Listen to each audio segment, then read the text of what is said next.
A couple of things I forgot to mention last hour was my name, which is Nancy Mielich. And for those of you who are new to the festival, I mean, people should always introduce themselves, but sometimes we forget. And I didn't say that last hour. So that's who I am. And the other couple of things is my very capable assistant, Bailey Smith, who is here with us every morning of the season. Bailey comes to us from Pullman, Washington, and she will be a sophomore at Southern Utah University in the fall. And she and I are together every morning of the season, except on Mondays, not tomorrow, but all of the other days of the seminars. And she's also the assistant for the props seminar, which will be tomorrow at 11 a.m. with our props director, Ben Homan, and Bailey is involved with that. And then Tuesday is costume seminar and actor seminar, and just on and on. And our seminars here we are here through the generosity of Tina and Larry Howard, and also Utah Humanities. They are funding sources for these literary seminars, and I like to publicly thank them for their support. Also, if you are staying over, and I hope you are, tomorrow, the Braithwaite Gallery directly behind us, there is the Southern Utah Art Invitational exhibit that is there, and I hope you will spend time looking at that exhibit, getting a little tiny bit of a flavor as to what's going to happen next season when the Southern Utah Museum of Art big, glorious new art museum opens at the Beverly Taylor Sorensen Center for the Arts, along with a couple of new theaters and some rehearsal space and just a whole new complex happening across the street. All right, I think that's enough of the housekeeping announcements. Sitting next to me, a very generous man giving up his Sunday morning to come and be with you, and he's been with me the other mornings this year, Brad Carroll, Director of South Pacific. Yes. Thank you. Brad Carroll has directed, what did we decide, Brad, 10 productions here? I think this is 11, maybe? 11. Okay, 11 productions. Last season's Comedy of Errors, set in Gold Rush, San Francisco, the hit of the season last year. People absolutely loved that production. I happen to be one of them. Brad also, those of you who've been coming here for a long time will know that when this festival presented Lend Me a Tenor, the musical premiere production that went on to performances in England, including on the West End, and I was there opening night for that production. Brad was the composer, along with Peter Sham, who is in the acting company this season. They wrote Lend Me a Tenor, the musical. Brad has directed productions here of Les Miserables, of Anything Goes, of Spitfire Girl, Johnny Guitar, Man of La Mancha. You're doing very well. 1776, yes. Camelot, with Brian Vaughn. Yes. And now South Pacific. The very first time Rodgers and Hammerstein musical has been presented on a stage here at the Utah Shakespeare Festival after 54 years. Which is kind of astounding, but there it is. And we're glad it's finally made its way to the stage. So welcome, Brad Carroll. Thank you so much for being here. Thanks for being here. Okay, so Brad, I know you've directed South Pacific previously. We've talked about that the other times that you've been our guest here in the morning. I wanted to start out by asking you about some of the, it was revived at Lincoln Center a few years ago, a couple of songs added, a couple of songs taken out. In this production, there are choices that you've made with a couple of songs, but by and large, you are presenting the musical that was offered on the Lincoln Center stage, correct? Is that the one that is available? Yeah, for the most part. I mean, what you get when they send you the materials is actually the production that was presented on Broadway in 1949. And you may or may not know, there was a song that Cable has called My Girl Back Home, that if you buy the CD with Ezio Pinza and Mary Martin, it's a bonus track, but it was cut from the production before they opened. They put it back into the Lincoln Center production because it helps flesh out Cable a little bit more. But it also makes Act One about an hour and 50 minutes long, along with some other things. So and you don't get it when you order the materials. It's something you have to order specially from Rodgers and Hammerstein Library if you want to include it, and we chose not to. And then there are a few other songs, interestingly enough, that were cut from South Pacific in 1949 that are now in the Broadway revival of Cinderella, which I'm about to musical direct in California as soon as I get home.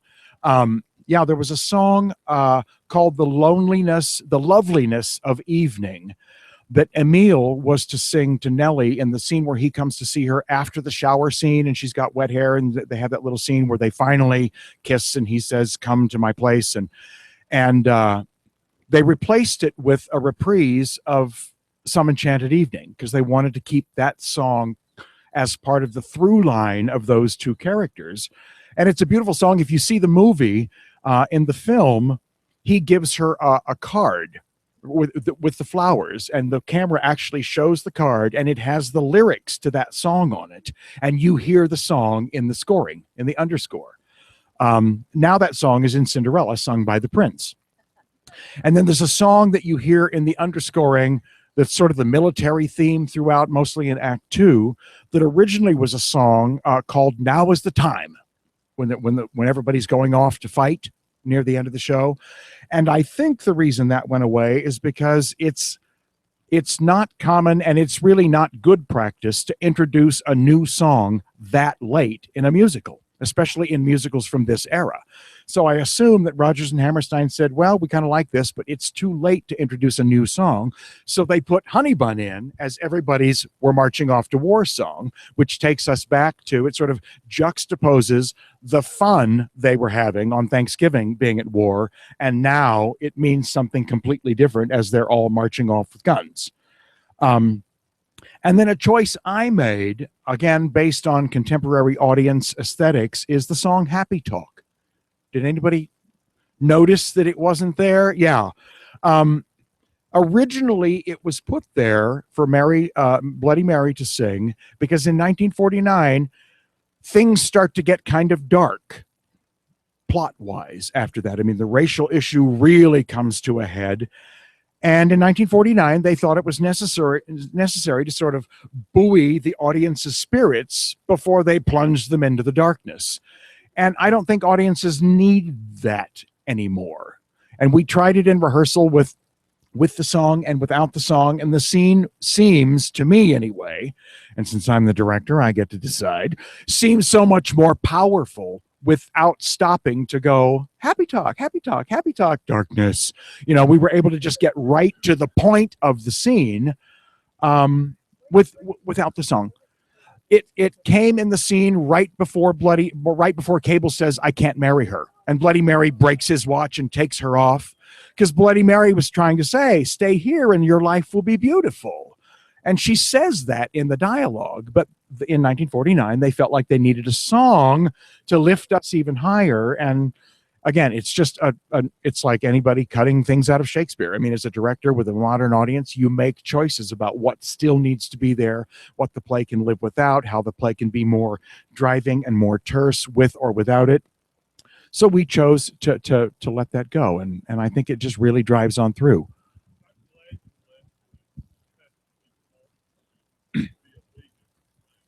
Well, that's, yeah. I mean, nice that you bring that up. I mean, that's the song that in 1949 everybody tried to get them to cut.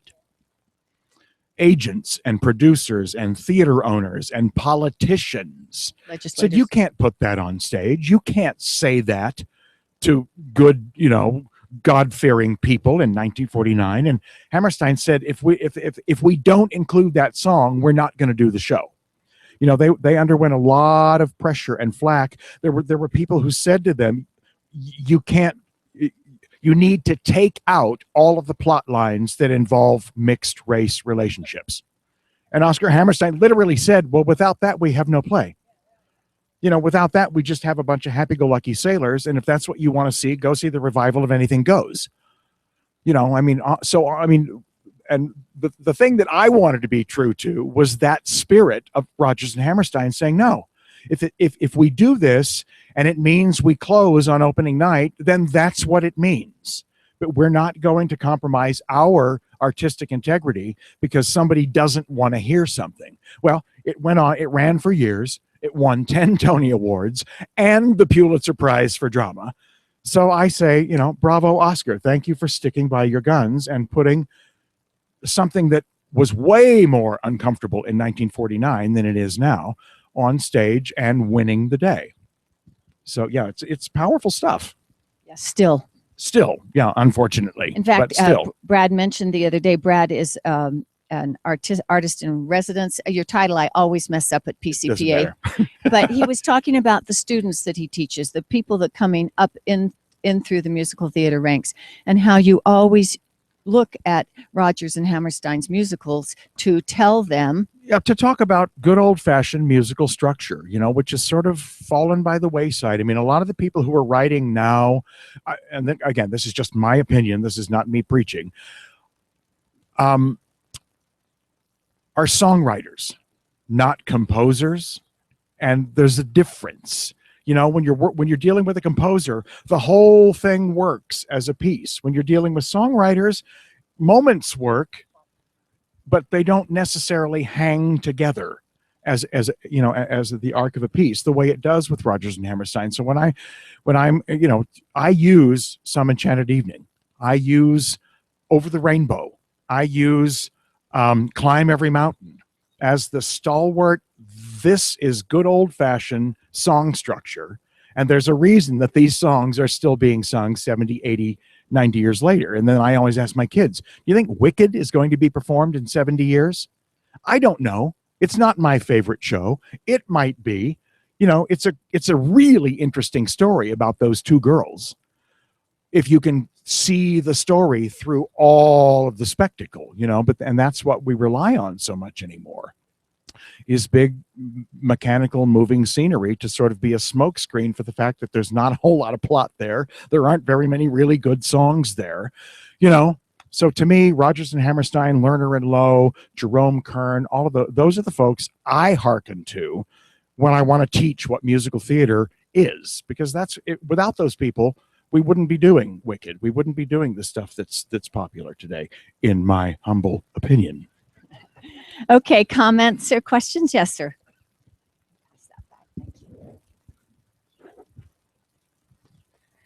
I heard a couple of lines, or at least a couple of words in South Pacific that I haven't heard before. I wonder what happened. You know, War is Hell, just prior to that. Okay, well, let's just get that out of the way, shall we? Live theater. Live theater, you know, and all I want to say is it could have been a lot worse. If I'd been the guy who missed his entrance, you would have heard a string of language like you've never heard in your life. And I'm just owning up to that right here publicly. I knew what happened the minute the lights came up. I said, he's downstairs changing for the party scene. He just forgot in the heat of opening day that he had another scene coming up. And sure enough, that's what it was. When the stage manager, I heard the stage manager echoing, she went on the mic downstairs and said, "Michael Scott Harris to the stage, please." That's when we heard the lovely language that is not in the script. But sailors would have used that language. Yeah. And I mean, worse. I just wish he would have sworn in French. And you know what? If he had, nobody would have complained. But because it was the F-bomb, it becomes this big thing. But that's what happened. Yeah, when she called for him, he was standing downstairs in his tuxedo short and his boxers, his tuxedo shirt and his boxer shorts, and had to get back to the stage in the costume he had left the stage in from the previous scene. So it was just a mighty scramble to get there. And the other thing, of course, it was the talk of the festival yesterday. Not an actor in this festival hasn't done that. It's happened to me. It's happened to everybody I know, where you just walk off stage, your mindset takes you to the wrong place.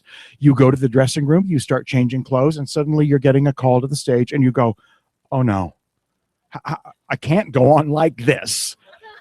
And even if he'd finished the change, if he'd been any further along in the change, I think he might have just come out in his dinner jacket and tie. But he was right in the middle, and you have to make the choice of which way do I go. You know, John Preston, God love him, saying "War is hell, folks." I mean, just completely diffused it. But again, it's just, I didn't like that it happened, but It's like the Civil War. It happened, and no amount of complaining about it is going to make it any different. It's history now, and it's done. So that's what happened.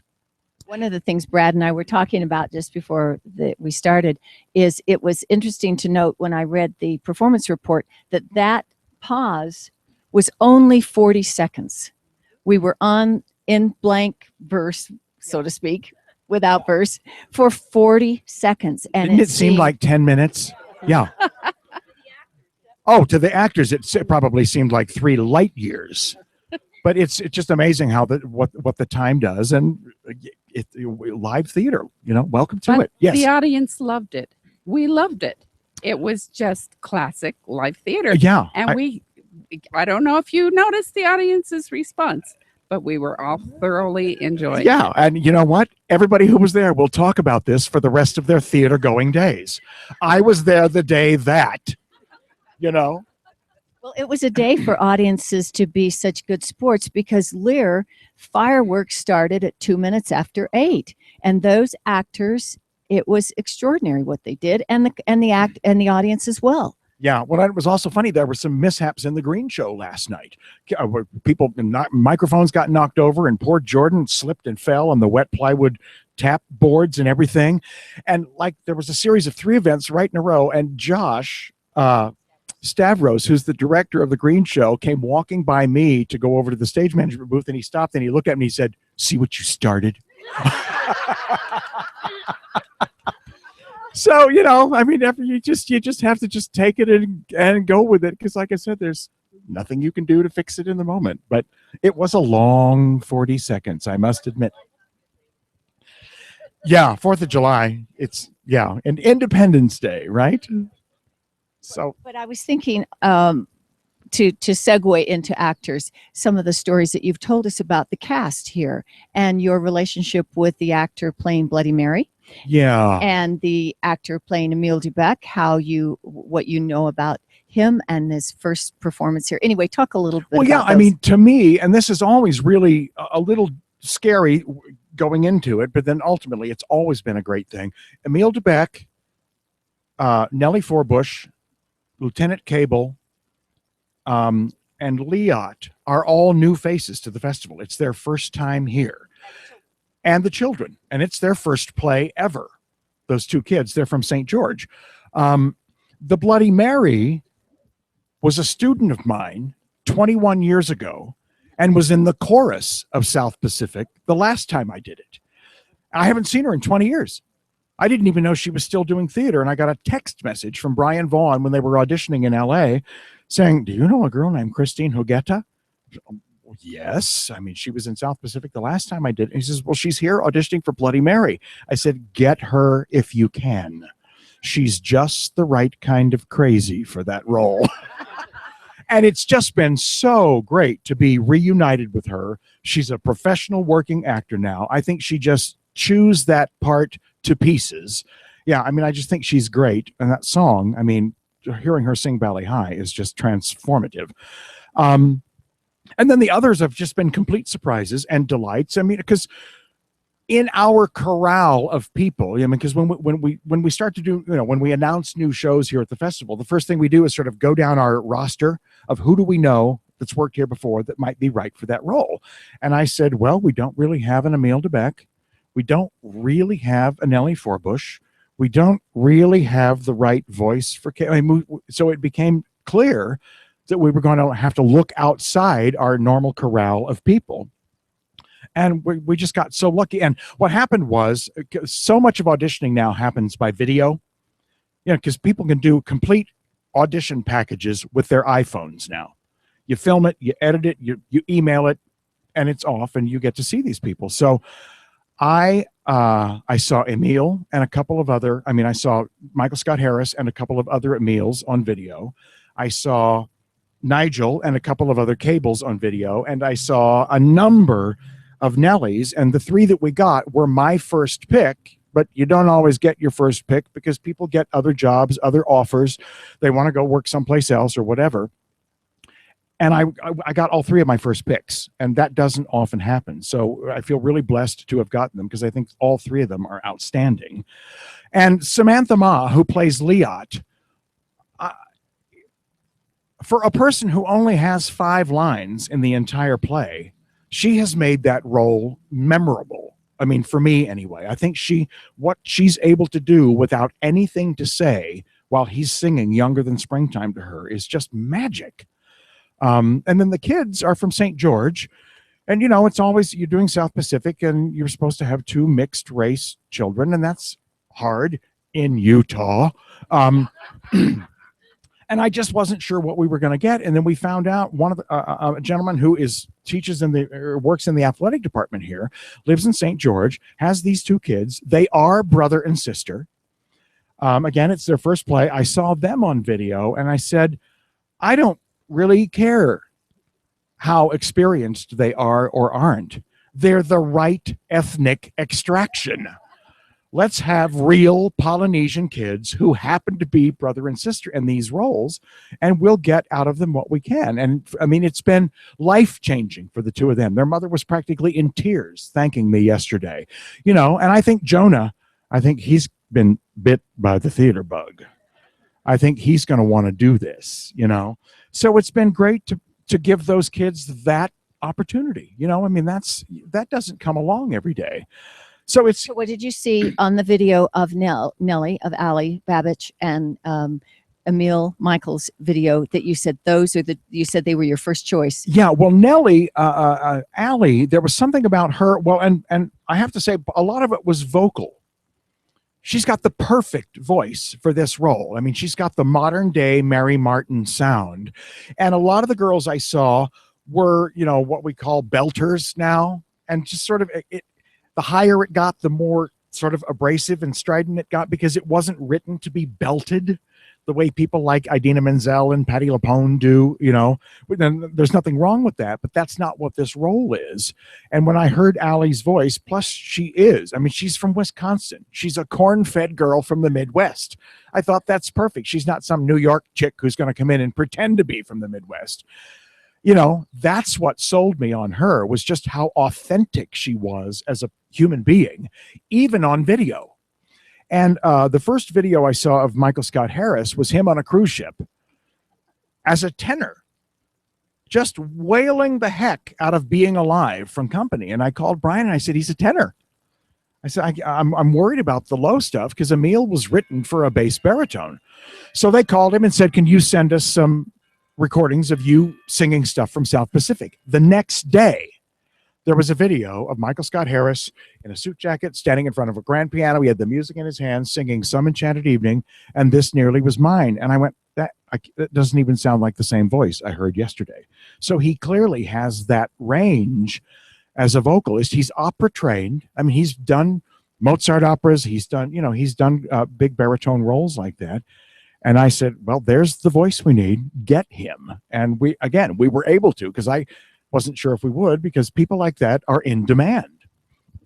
And Cable was the same thing. I saw 3 Cables, 3 completely different physical types, sort of, you know, just overall the aura of the person. And Nigel, I mean, usually the Cable is sort of a strapping athletic guy, you know, and I saw 2 of those, but neither one of them sang it with the humanity that, for my money, Nigel does. He's got the most gorgeous. I never get tired of listening to him sing. You know, I want to reprise Younger Than Springtime 3 more times just to hear him sing it. So he ended up being much more the sort of Princeton, I mean, goody is a little, you know, but I mean, yeah, I mean, he's supposed to be a guy who likes to do things by the rule book, as opposed to this strapping, you know, king of the football team kind of guy. And I think he brings that lighter sensibility to it that was of interest to me. Who's got the mic? Mike here. Anybody want the mic? Well, while people are thinking Yes. about their comments, Nancy. so you have a show that if you get to vote, you have fabulous singers. What about the acting talent of the singers? That the voice will carry it, but they have to have some sort of sense of the characterization and to project that. Yeah, and everybody comes here with a degree of that, and a lot of it depends on where they were trained. A lot of it depends on how long they've been out of school. Like Allie, who plays Nellie, just got out of school. She's 22 years old, which is astounding to me that she's that poised and that, and there were little things that she and I dealt with along the way where, there's something about young actors right out of school. They're still stuck in that school mode where they're trying to do it, quote unquote, right, because they're going to get graded on it. And I kept saying, no, you're not going to get graded. Your grade is going to be whether the audience likes you or not. So I spend a lot of time with younger actors trying to get them to forget what they learned in school. And I've said to so many young people, I'm sorry you spent $80,000 learning how to do that.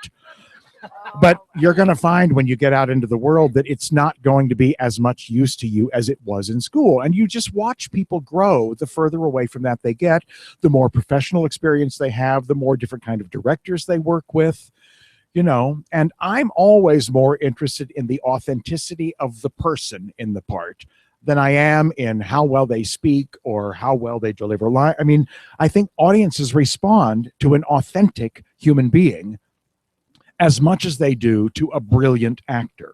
And there's a real continuum, because I've worked with both ends of the spectrum, and it's just a different experience. One isn't right and one isn't wrong. It depends on the person and how, because I've worked with people who are so academic in the work, but then when they get on stage, all of it falls away and you just see a brilliant performance, and you don't see the text work they did and the breaking down of the script. I mean, yes, you have to do all of that, but that's not what the audience wants to see. The audience wants to see a character come to life, not how you got there, I think. And so, and Michael Scott Harris has been out in the world for a long time. Like I said, he's done opera. He's done every size of thing. He's done opera. He's done musical theater. He's done, like groovy cruise ship singer. And I mean, and he's sort of a chameleon. He just fits into all of those slots. And then you get somebody like Aaron Galligan-Sturl, who played Billis. He's like my little brother. He's like, we are cut from the same cloth, and we love working together. And he's one who, got his bachelor's degree, got his master's degree at Penn State, was a little bit like that when he first got out of school, but now he's done like 3 or 4 Broadway shows. He's done work all over the place. And by golly, he just shows up and says, what do you want me to do? Just tell me. And he loves crafting stuff, so that then when he gets done with the crafting, it looks like it's all spontaneous. And there's a real art to that. Likes a project. He likes a project, yeah. And so just even coming up with that, get the picture? I mean, we tried 25 different things before we arrived at what that was going to be in order to pay off when Harbison throws it back in his face. I mean, so that had to be identifiable enough that you laughed when he did it, and then 20 minutes later, when the captain threw it back in his face, it was a clear enough setup. I mean, it got a huge laugh because it was so well set up by our friend Aaron. Yes. The musicality of the performance was amazing. I think I've only seen the movie to compare it to, but I think the vocal talent of your cast exceeded what I experienced in the movie. It was really good. Thank you. As far as a set, was that all new? Was that all constructed for this? I think you got so much out of that Bali High Mountain backdrop and the colors that you were able to bring into the sky. That's a great, thank you for bringing that up. Yeah, let me talk about the unbelievable designers we had, both new to the festival. Jack McGaw, who designed all of the sets for the Randall, and Kirk Borman, who designed all of the lights for the Randall, are both new to the festival. I'd never worked with either one of them before, and that's another thing for a director. When you're working with designers you've never worked with before, it's finding the common language, finding the vocabulary, because I've got designers like Joe Winarski, who did Les Mis with me and Anything Goes, and we've done probably 8 shows together. We almost don't have to talk anymore. She sees what the script is, and she kind of knows what I'm going to want to do with it, and there's a real advantage to that. But I mean, I knew 10 minutes after I met Jack right over there in that building back in October that we were going to get on well. And there was the Revival in New York, which was one of the most glorious, gigantic, beautiful musicals I've ever seen in New York. It was so masterfully done in everything. I mean, they had a 37-piece orchestra. They had airplanes on stage. I mean, it was gigantic, but it was Lincoln Center and millions of dollars rather than thousands of dollars. And I said to Jack, I said, well, they've done that. There's no reason for us to try to even do that on a small scale. And we knew we were only going to have 27 people in the cast. The last time I did it, I had 38. It makes a difference about how things get filled out. I said, so let's do a lean, mean, beautiful to look at, South Pacific. And one of the things I said to both of them, I said, I don't know how we're going to do this, but I want Bali High to be a presence throughout the entire show. It's the metaphor for the show of that place you're either trying to get to or that place you're afraid to go to. And to me, that's what everybody on that island is experiencing, either wanting to get there or not wanting to know what goes on over there, And I didn't know how they were going to do it because I'm not a designer. I don't know how this stuff works. And they came up with this backdrop. And I'm going to give away the secret here. The way it works is the way they would have done it 200 years ago. They painted the front of the drop, which is just the ocean and the sky. And on the back is that shape just in black paint. It's a shadow. And then there's a scrim. No, not a scrim. That's not the right word. A cyc, just a great big piece of white fabric that's the size of the whole backdrop that hangs about 4 feet behind it. And when they light that white fabric, the light bounces off and makes the shadow happen. When they and to whatever degree they light it, that's the degree to which the mountain shows up. And then they've got other lights that shine that make the sky turn all the colors. And then there are lights in front of it that shoot onto the front that make it change. So it's a combination of all of that, which to me is just voodoo. I have no idea how it works, that makes that mountain come and go and look like sometimes it's completely shrouded in clouds and sometimes it's so present. And then we Jack and I talked about, he came up with the great idea of just that sort of bamboo surround. So you always feel like you're someplace tropical. And then we have the shower piece, which you have to have, the laundry unit, which you have to have. And then the rest of it was just benches and stuff that you would have found on the island, ammunition carts and barrels full of stuff. And we just sort of picked and chose as we went and said, okay, let's just do this with this much stuff and let's not clutter it up so that it really is about those people on that island and not about airplane wings and stuff like that. So when you were that's how saying we- putting the stage on wheels was brilliant. It reminded me of Les Mis when they can turn the Yeah. around and you can see it from a different perspective. And that was just an idea that popped into my head one day because Jack had designed like a little makeshift proscenium stage, like they would have sort of very much like what we did. And I said, well, what if we put it on a flatbed truck, like something they just hauled in from over on the other side of the island as a makeshift stage, and then we can do what we need to do to it. So again,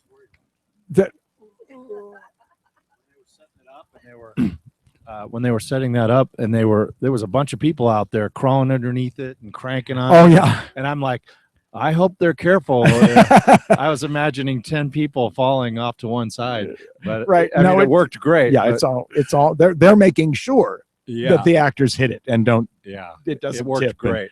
Yeah. So, and that was just again, so many ideas come out of just sitting in a room and chatting. And again, working with Jack, and I have to say, all the designers I've ever worked with here are so open.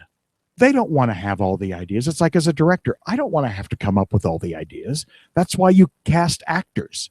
And that's why you cast certain actors. I mean, it's like Aaron Galligan Sturl. If I need a comic guy, I'm always going to go to him because he is just a bottomless pit of ideas. And, so I had ideas that I threw out to Jack that were different than what he had proposed. And he's like, absolutely, let's do that. And Kirk, the lighting designer, again, who I'd never worked with, came up to me at the first tech rehearsal. And he came up and I was on my way to talk to him and he was on his way to talk to me. And he goes, okay, we've never worked together. All you need to know about me is if you see something you like, just tell me and I'll change it. I have no ego tied up in my lighting design. So if you see something you want to see different, just tell me and I'll fix it. If you've got a timing thing, a different color you want to see.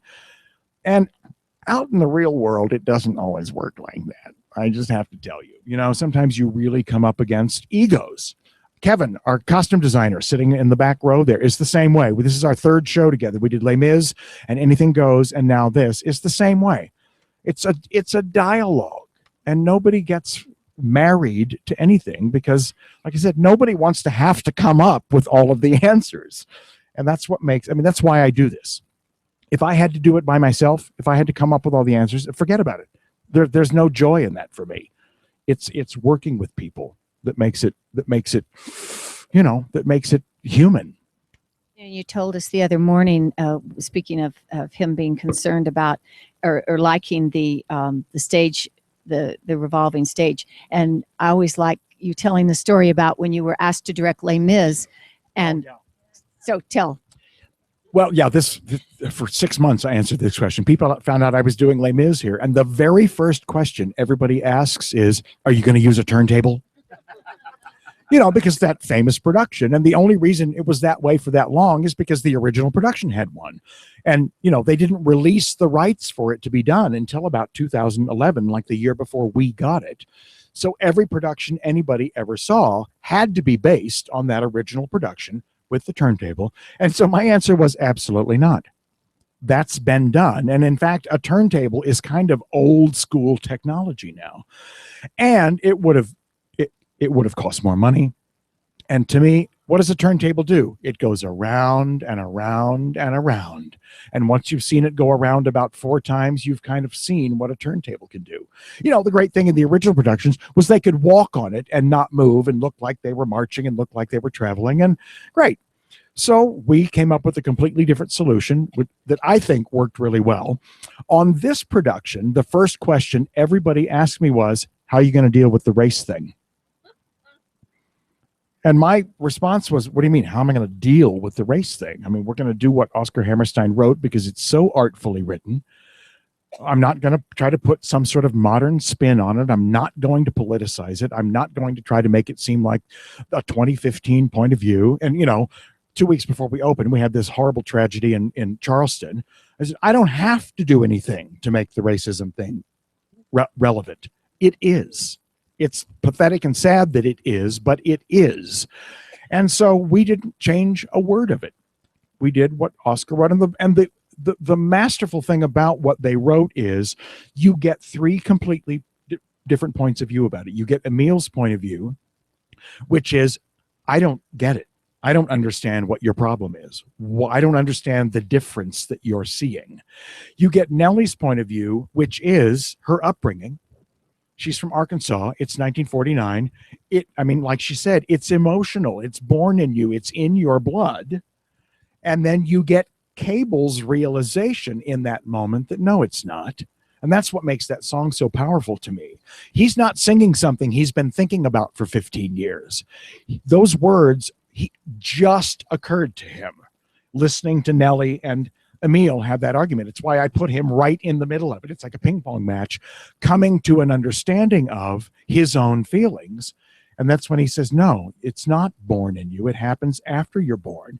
And then that song comes pouring out of him because it's like his life is flashing before his eyes as he realizes what he just learned. And then what the audience gets to do, as in any good play, is figure out where they fall on that continuum. And I don't think Rodgers and Hammerstein are telling anybody where to fall. I think you get to decide. And that's the glory of that kind of theater. It's like so many things in Shakespeare. It's put out there for you, and you get to go, I agree with that. I don't agree with that. Or, oh, that's me. Oh, I don't like what I'm seeing up there. That's me. Or, I hope more people hear that and change their, there's just, there are no, if there are 200 people watching, there are 200 points of view that any kind of information is going to land on. And again, that's the glory of it. And,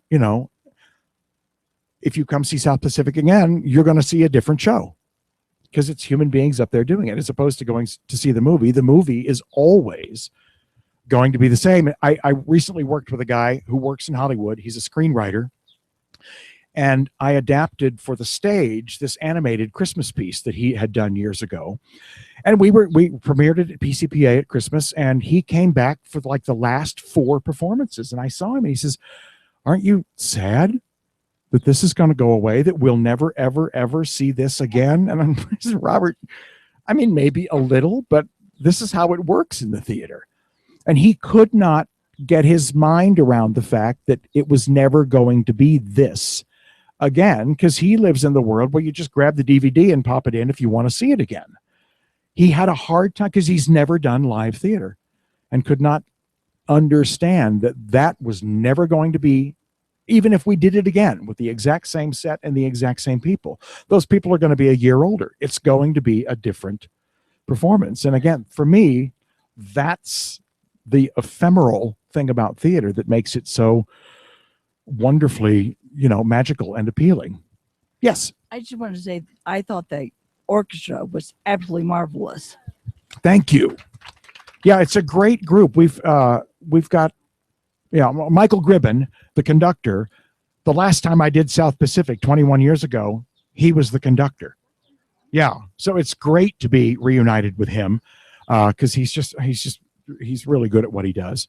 The orchestra is a combination of some local people. We've got a couple of people who teach at the university here, actually man and wife, playing trumpet and trombone. Our horn player is from Las Vegas. Our clarinet player is from Chicago. Our oboe English horn player is the girl who plays fiddle in the green shows, and she's grown up here. It's Josh Stavros who directs the green shows. It's his little sister, Hillary, and she's been great. The flute player is a gal who lives down in St. George. The guy playing percussion is Chad Baker, who's grown up. He's been coming to this festival since he was born. His father used to do the green shows back in the late 60s.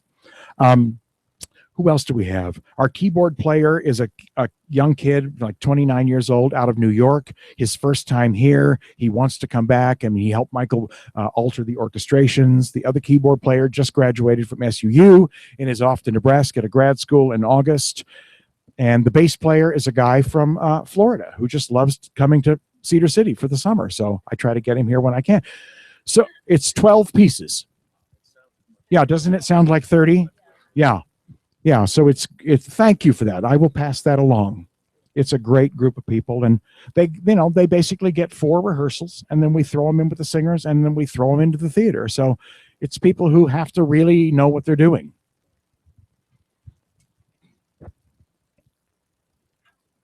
So, in the context of the war in the Pacific and World War II, was there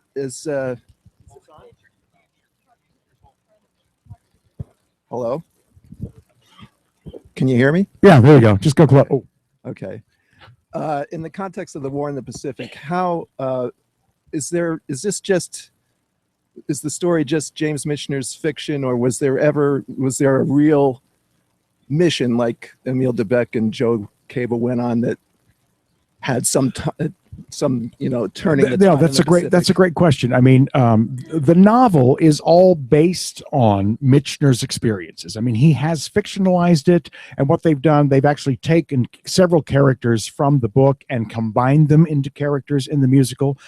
But I'm assuming that it is all based. I mean, Operation Alligator wasn't really the name of the operation, but there was an operation that finally got these guys off the island. And I mean, that's one of the things that's unique about South Pacific when it comes to war stories. I mean, these people were on a supply island. These boys wanted nothing more than to have guns in their hands and to be killing Japs. And I say it that way just to put it in context of the time. But what they did most, they spent their days in Quonset huts counting cartons of pencils and toilet paper. That's what they did. They were there to supply when planes came in, to take supplies off to other islands, when ships came through. They were not involved in the battle. And that's one of the things Michener talks about a lot in the novel. And he says, he talks about the young boy from the farm in Iowa. He said, you're stuck on this island for 2 years. It's hot. It's humid. There's nothing to do. You can't go to the movies on Saturday. There are no women. You can't just get in your car and go someplace. And Michener says over and over and over in the novel, you've got to have your wits about you to survive that boredom in that kind of heat and humidity. And he talks about many of the guys who went a little crazy and had to be sent home. I mean, literally went a little, I mean, now we call it, PTSD, and then it didn't have that terminology, but it was a similar thing where they just went stir crazy and had to either be hospitalized or just sent home. And I mean, you sort of get that in There's Nothing Like a Dame. I mean, you see Billis going, I'm itching again. There's nothing to do. I got to get over that island. I've got to get some sense of relief, even if it is just getting drunk on coconut wine. But specifically the Emil Cable, I don't know if that was a real thing. I mean, Buzz Adams, the pilot who, flew Billis when he fell out of the plane, was a real person. And the novel, if you haven't read it, I highly recommend it. It won the Pulitzer Prize. It was James Michener's first novel. And coincidentally, the musical won the Pulitzer Prize. But he puts you on that island in a way that no other writer I've ever read, I think, could. I mean, from the first paragraph, you feel like you're there.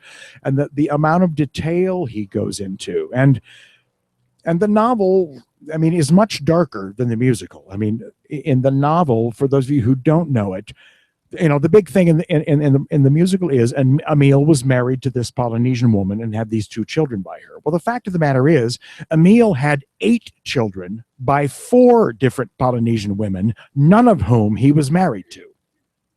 And that's what he talks about in the play. He goes, I was young, I came here, I lived as I could. Wink, wink, nudge, nudge, and they could never have put that on stage in 1949. And it might even be hard now, 8 illegitimate children. One of them, his oldest daughter, was older than Nellie. So in the book, it's even more controversial, the age difference between the 2 of them. And there's, the age thing we think of as being a bigger thing, because it was Ezio Pinza, who was in his late 50s when he did it. And then Rossano Brazzi, who did the movie, was in his late 50s when he did it. Emil is really only in his mid 40s. I mean, which makes it more than 20 years difference between him and Nellie. But Emil isn't this, he's not in his 60s like a lot of people think he should be played. And even when we were talking about it here, they were looking for older gentlemen. And I went, no, he's not. He's in his 40s. He came here when he was 19 and 20, and he talks about having been here for 26 years. So do the math. He's not, quote unquote, as I'm staring 60 in the face, an old man. Thank you very much. Which was your challenge when you thought of Brian Vaughn as King Arthur in your production of Camelot? Yeah, you got a little pushback. Yeah, the other roles where that often happens are Cyrano is often played by a man in his 50s. Cyrano is 33 years old. And Brian played that here. And when we were doing Camelot in 2005, they were looking at older gentlemen. And I said, but gang, in the play, King Arthur is 26 years old when the play starts and 33 years old when the play is over. Why would we be casting a 55-year-old man as Arthur? Well, because of Richard Harris. Richard Harris was cast in that role and then did the film and then played that role until he was in his 70s. And when they made the film of Camelot, they made the whole thing a flashback in order to be able to viably use Richard Harris, who had sort of co-opted the role. So they made all of that stuff a flashback. And they said, well, who do you think we should get? And I said, Brian Vaughn. And they had, this was back in the days when Fred and Scott were in charge, before Brian and David took over. And interestingly enough, it had not occurred to them. And then Brian was, I've done Camelot 4 times, and he was head and shoulders above every other Arthur I've ever had. And Brian was 33 when he played the role. So he was perfect for it. Brad, I wanted to ask you, we've talked a lot about the Oscar Hammerstein infusion of the racial aspect of it. Did you have any conversation with your young child actors? I'm wondering how those children who are 9 and 12, it probably never, I don't know that it ever occurred to them about there being a problem, but here they are in 2015 in a show that has this sensibility. Did that ever come up? No, and you know why? Because their father is Tonganese and their mother is white. They've grown up with it. So I mean, they're we looking- talked about it. I mean, I made sure that they understood that they were sort of the linchpin in the plot as far as Nellie freaking out at the end of Act One, but they've grown up in a mixed race home. So they already sort of understood it. And the other thing, those two kids, he's 12 and she's 9. Those two children. I think it's the water in St. George. So you reverse that a bit. And Yeah, and in the play, the daughter is older, and that Nagana is older than Jerome in the play. But because I was so happy to have the actual right children, we just we just changed the lines, and it really didn't matter. It didn't change the plot or anything like that. And I think, which probably goes back to the original production, they went, well, we've got a little girl and we've got a really little boy. Okay, well then let's write it that way. So it didn't affect the play. But that's a really great question. The kids couldn't have been more just in it and understanding of it. And yeah, it was great. And and the great fear was, and I say this with nothing but love, was that we were going to get a couple of white kids and have to put black wigs on them and paint them brown. And I just think you lose something when you do that, and it's been done that way because in community theaters and high schools and things like that, because you're sort of forced into that. And which is why I said I just felt so lucky to have the right kids for it. So it was great. I'm just curious about the exit scene. I was looking for all the nurses, and you had some of the gals dressed like soldiers instead. Was that just to amplify? Well, it's marching and the actually soldiers? written that way. I mean, it's written that there are so many Marines, there are sailors, there are Seabees, and there are the nurses who are dressed in combat gear. And one of them has one really quick line about it. She says, "Some of us are going in to bring back the wounded." So they would have been dressed for combat. And fatigues and the color and everything. Some of them were going, the ones in white were going to be at the MASH units basically to do the nursing when they brought the ones back. So it's actually in the script that some of the nurses are dressed in combat gear. And I think it's a great touch to see that some of the women actually went behind enemy lines to do that. No, it's actually Mr. Hammerstein. A quick question on Amelia. So you talked about his many wives and children. Does the book, I assume, go into a lot more detail about the person that he killed and that aspect of you it? get a lot more information there. I mean, other darker things that are in the book, and I don't want to spoil it for you, but in the book, Nellie gets raped by one of the officers, who was one of the ones who later lost his mind and was sent home. In the book, it's Harbison. And they, what they did was they combined that guy with our Commander Harbison, and I mean, obviously just left that plot point out. But and in the novel, when Nellie finds out about the children being mixed race, she uses a word that starts with N that we don't use anymore. It's in the book. To her, that's what those children are. That's what that wife was in her little Arkansas mind. And it's very explicit in the novel. And I love the way they handled it, because her line, and Allie does it so well. She says, so that means that she she can't say it. And then he fills in the blank with Polynesian. But, so it's the book is much more heavy hitting. And again, won the Pulitzer Prize. So something was going on in the world that made people say, this is really valuable to be confronting these issues. And, like I said, here we still are confronting these issues. Yeah, just another question about the story. We were discussing what the motivation of Billis might have been for stowing away on the airplane, and then obviously being a coward and jumping off again. Is there anything in the story that might have given us some insight why he did that? Well, I think he did it because he overheard that conversation about they were gonna go on this mission and be, sequestered behind enemy lines, and he saw it as a project. Yeah, but and then it ended up being a complete diversionary tactic, and that was an accident. He was going for the adventure, and I think he was there to go, I'm coming with you guys. And then, the plane got a hole blown in the side of it. And, it's still whether he jumped or whether he fell out. We talked a lot about it in the rehearsal. And I said, and he says, well, it was a little of both. I think when the hole got blown in the side of the plane, that became a new project.